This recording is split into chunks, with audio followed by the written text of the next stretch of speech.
बॉलीवुड में आज भी क्लासिक डांस और ग्रेसफुल एक्टिंग की बात होती है तो एक नाम सबसे पहले लिया जाता है, विजयंती माला। लेकिन क्या आप जानते हैं कि ये सिर्फ एक एक्ट्रेस नहीं बल्कि भारत की पहली फीमेल सुपरस्टार थी। उनकी जिंदगी जितनी शानदार थी उतनी ही रहस्यमयी भी। आज हम आपको बताएंगे विजयंती माला की अनसुनी कहानी, संघर्ष, विवाद और एक ग्लैमरस कैरियर की संन्यास तक।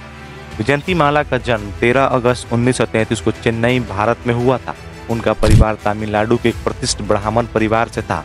उनकी नानी युधिगिरी देवी और मां वसंधा बालन खुद एक प्रसिद्ध क्लासिक डांसर थीं, जिन्होंने विजयंती माला को छोटी उम्र से ही भारतनाट्यम सिखाया। विजयंती माला को बचपन राठी साठ ठाट में बीता, लेकिन उनके अंदर हमेशा कुछ बड़ा करने की चाहत थी।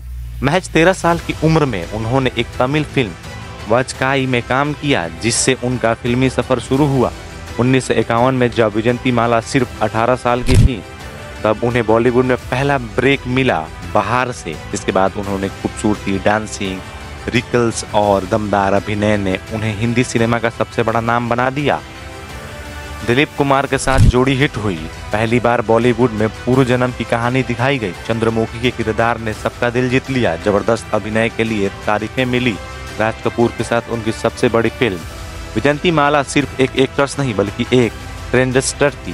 उन्होंने हिंदी सिनेमा में भारतनाट्यम डांस को पॉपुलर किया और पहली ऐसी अभिनेता बनी जिन्होंने ग्लैमर और क्लास दोनों को बैलेंस किया। विजयंती माला और दिलीप कुमार की जोड़ी सुपरहिट थी, लेकिन इसी के साथ उनके अफेयर की खबरें भी आने लगी। कहा जाता है कि दिलीप कुमार उन्हें से शादी करना चाहते थे, लेकिन विजयंती माला ने इसे अफवाहों को हमेशा नकारा। राज कपूर के साथ संगम की शूटिंग के दौरान विजयंती माला का नाम उनसे जोड़ा गया। राज कपूर ने उन्हें बहुत स्पेशल ट्रीटमेंट दिया, लेकिन विजयंती माला ने हमेशा कहा कि वह सिर्फ अच्छे दोस्त थे। कैरियर के पीक पर उन्होंने बावजूद विजयंती माला ने 1968 में फिल्म इंडस्ट्री के अलविदा कह दिया। इसका कारण था ये बॉलीवुड की राजनीति और फेक अफवाहों से तंग आ चुकी थी।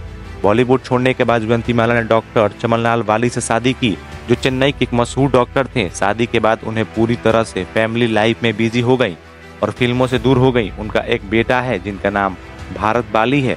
उन्होंने अपनी जिंदगी समाज सेवा और क्लासिक डांस को समर्पित कर दी।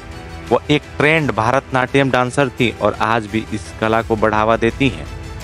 भारत सरकार ने उनके योगदान को सराहाया और फिल्म बेस्ट एक्टर्स 3 बार जीती। देवदास, मधुमती और गंगा जमुना के लिए राष्ट्रीय पुरस्कार। भारतनाट्यम और कला के क्षेत्र में योगदान के लिए विजयंती माला ने बॉलीवुड में कई ट्रेंड सेट किए हैं। उन्होंने फीमेल स्टारडम को नई ऊंचाई पर पहुंचाया, क्लासिक डांस और मेंटेनिस्ट बनाया, भारतनाट्यम को फिल्मों में लोकप्रिय किया। फैशन आइकन, उनकी साड़ियों और स्टाइल आज भी लोगों को फॉलो करता है।